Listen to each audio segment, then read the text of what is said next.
Today we're going to talk about compassionate productivity, what it is, who it's for, and why it's so important.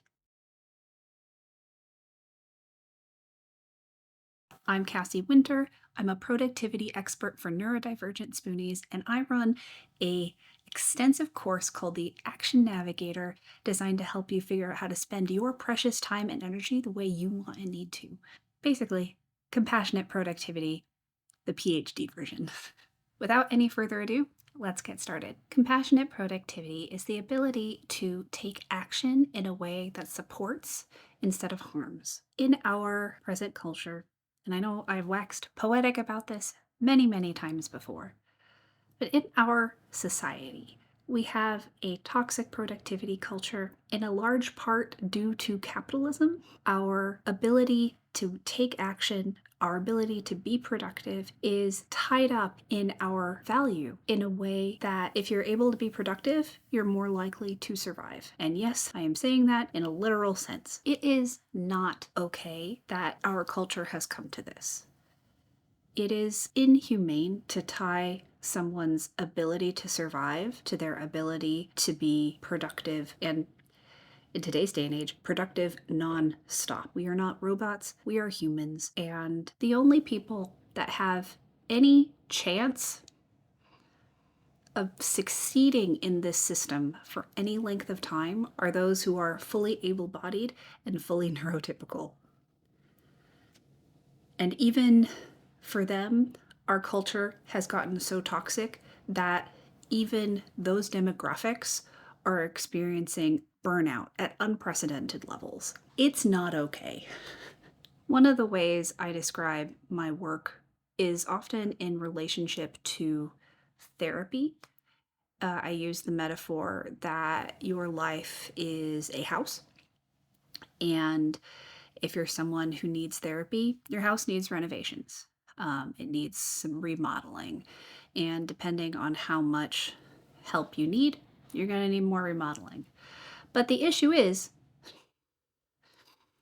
because it's your life, you can't just check into a hotel while these remodelings are happening. You have to live in that house while it's under construction. And that's not easy. And what I do is I help you live in that house while it's under construction. Similarly, with toxic hustle culture, toxic productivity culture, and the need to engage in it in order to survive, it's like that's also the neighborhood you're in. So you are your house.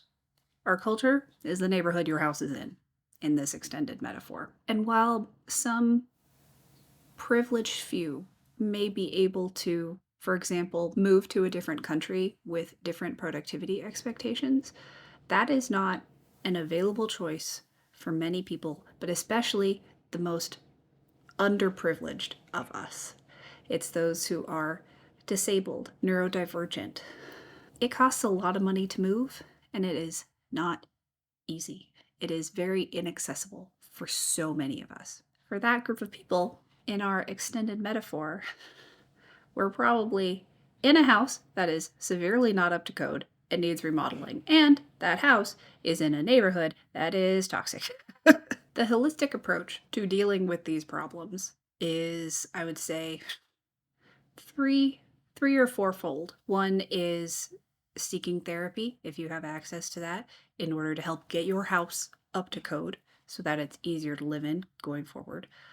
And then the other thing is to engage in community care and to seek support from other people. And if you want to go a step beyond and you have the spoons for that, engaging in activism to help make the neighborhood less toxic for everybody. What I do, and what the point of this video is help people learn about compassionate productivity so you can survive in that house, in that neighborhood, while all that stuff is going on and while you may have remodeling going on. One of the things that really frustrated me before I understood what kind of therapy I needed, because I am neurodivergent and I have an extended history of trauma, was I would go to what was essentially just talk therapy once a week.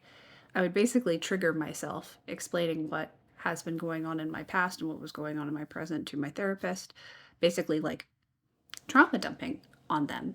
And they would kindly listen, but I wouldn't get any suggestions. I wouldn't get any help. I wasn't really getting any treatment. It was just a place for me to talk about it. And then I would go home and I would feel worse because I had triggered myself. And I would be so frustrated because I had no idea how to go about living my life between then and the next time I saw my therapist. And that would just repeat over and over and over again, and it was so frustrating. Compassionate productivity is one of the things that can help us survive in our house, in our neighborhood, while shit is hitting the fan, while the dumpster is on fire. Compassionate productivity is where we critically think about our culture's assumptions of what productivity is and how we go about it. There are so many underlying assumptions that we tend to take for granted. For example, one of the ones that's really annoying right now is we have to monetize everything we do, and that is a result of not being able to survive on one job. That's not okay. Another one is that all of our work needs to be hard work. Heaven forbid we do something that comes easily to us.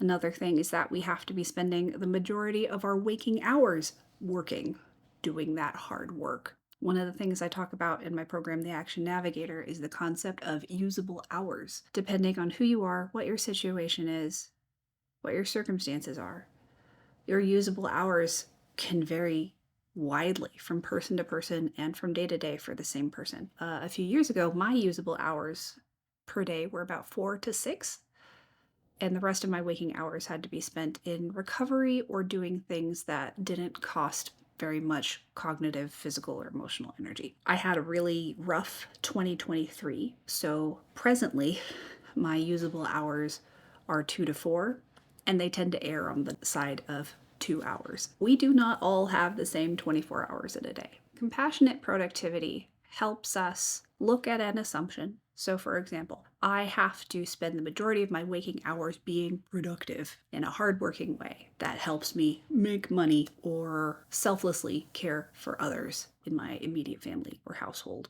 neighborhood, community. It helps us look at those assumptions and challenge them, think critically about them. Is that true? When we start really pulling apart assumptions and finding the elements of them that might hold truth, we can look at them in a new light and think of a different way to achieve the same goal. And we can look at things that are in those assumptions that might be really harming us and find a way to separate ourselves from those things, hold boundaries against those things. For example, needing to work hard all day, every day is one of those basic toxic productivity assumptions. If you're someone like me who has less usable hours than someone who is able-bodied and neurotypical, that means coming to terms with and being compassionate with myself about what my true capacity is. And that is something that is an ongoing conversation with myself that I have because my capacity varies from day to day. And learning how to not shame myself and to be compassionate with myself in order to spend my precious time and energy not on being hard on myself, because that expends energy. It costs energy to be hard on ourselves. Shifting away from that and actually spending my precious time and energy on things that are meaningful to me, helpful for me, help me survive, help me thrive. It's about shifting focus.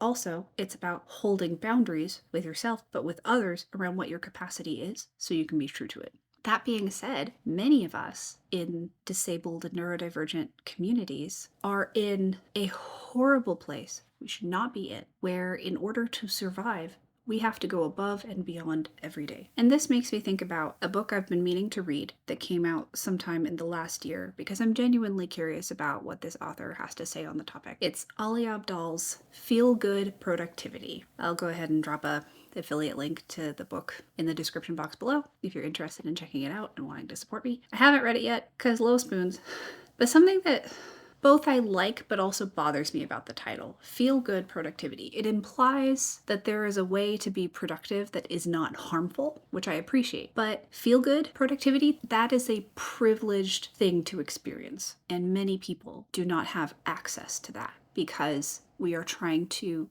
get things done in a house that isn't up to code, in a neighborhood that's toxic.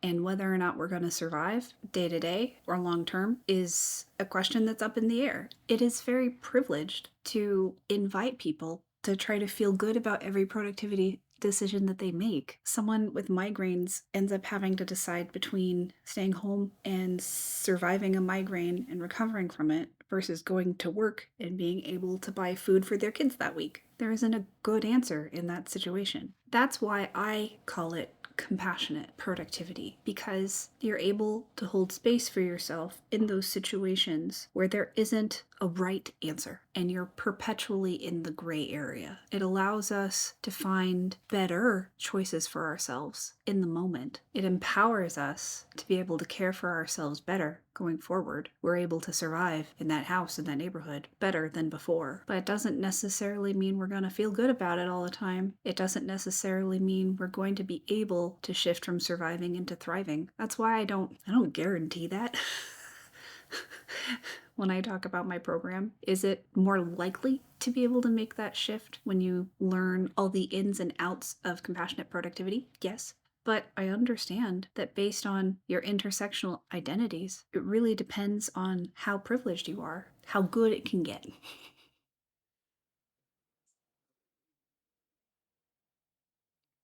I wish I could fix that for everybody.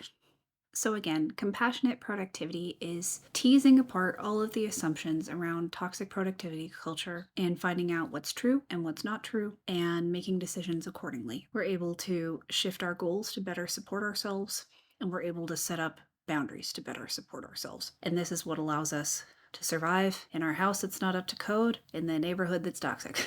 Who is compassionate productivity for? Technically everyone.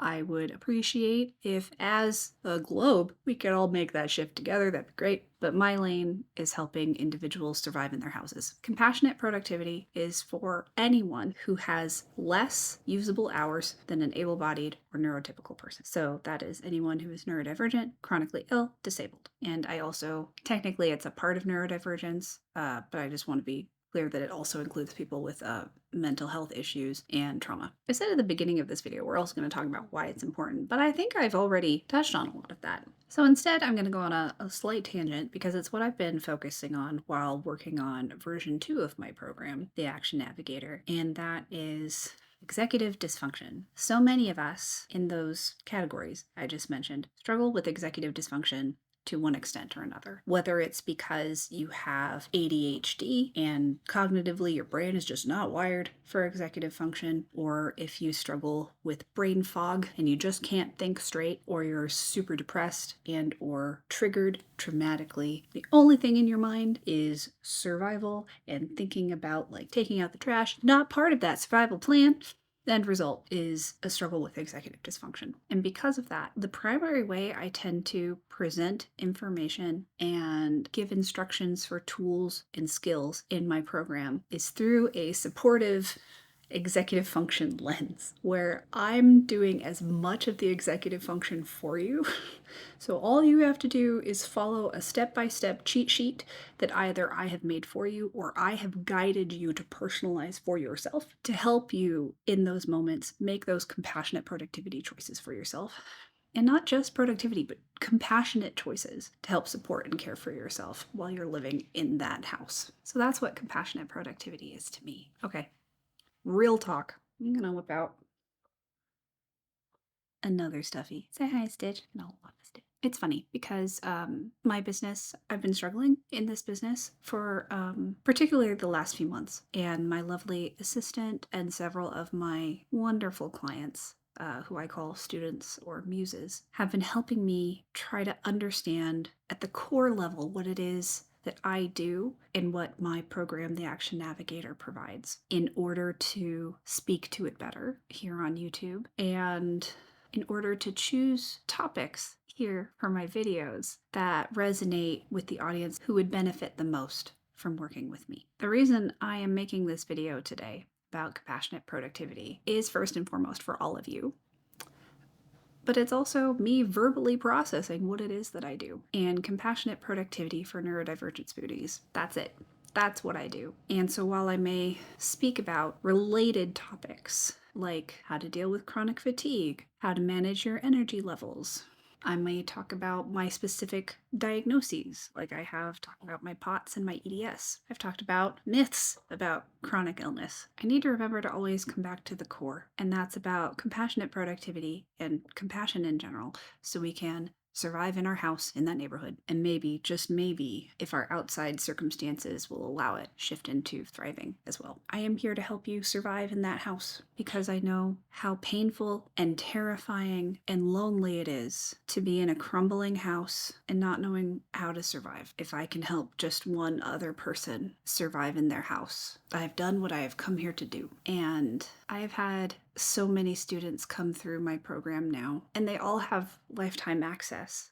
I don't put an expiration date on my program because I know how valuable it can be to have it there when things change. So I've had many students who I don't hear from for months, if not years, and then they come back. And I've had so many students who have had life-changing experiences in my program. That means so much to me. Like if you go back and watch my conversation with my student Maria, you'll see how she quite lovingly and maniacally makes me cry by giving me so many compliments. But it just means the world to me that I've been able to help so many people, and I need to stop being ashamed of putting myself out there and seeking more people that I can help. Yes, I too am over here in a house that's up to code in a toxic neighborhood that's just trying to survive. I know that what I offer is valuable. I know that it can change lives. I have a right and an obligation to get my work in front of the people who can benefit from it. So that's what's been going through my head. All of that to say, if you too are in a crumbling house in an awful neighborhood, I see you. You are not alone. Even if I'm not the right person to help you, there is somebody out there who is the right person or persons to help you. Please don't give up. And if anything that I've said today resonates with you, I would highly recommend going to the link in the description box below to learn more about my program, the Action Navigator. As I said, it's a lifetime access program, and that means if you join now, you would automatically and at no additional charge get access to version 2 when it eventually comes out. I am slowly but steadily making progress on that. I'm very excited. And also, I offer a sliding scale. So many online courses out there are at a completely inaccessible price point. While I understand that people have the right to charge what they charge, and I have been told time and time again that I technically do not charge enough for what I do, I don't want money to be the only thing standing between you and getting the help you need and deserve. I offer a sliding scale, which includes a pay what you can tier. I've literally had someone join for $2 before. But there are those who come through my program who have the financial means to support me at a really high price point. So, sliding scale, don't be afraid. But yeah, if you're interested in learning how to spend your precious time and energy the way you want and need to survive in your house and to truly, truly learn self-compassion, you've come to the right place. If you're still here, thank you so much for spending some of your precious time and energy on me. I know what that means. So thank you. And if you want to hang out with me some more, here's some more videos that you can check out. And maybe, just maybe, I'll get to meet you inside my program someday. I hope you have a wonderful rest of your day or evening wherever you are. And I look forward to meeting you.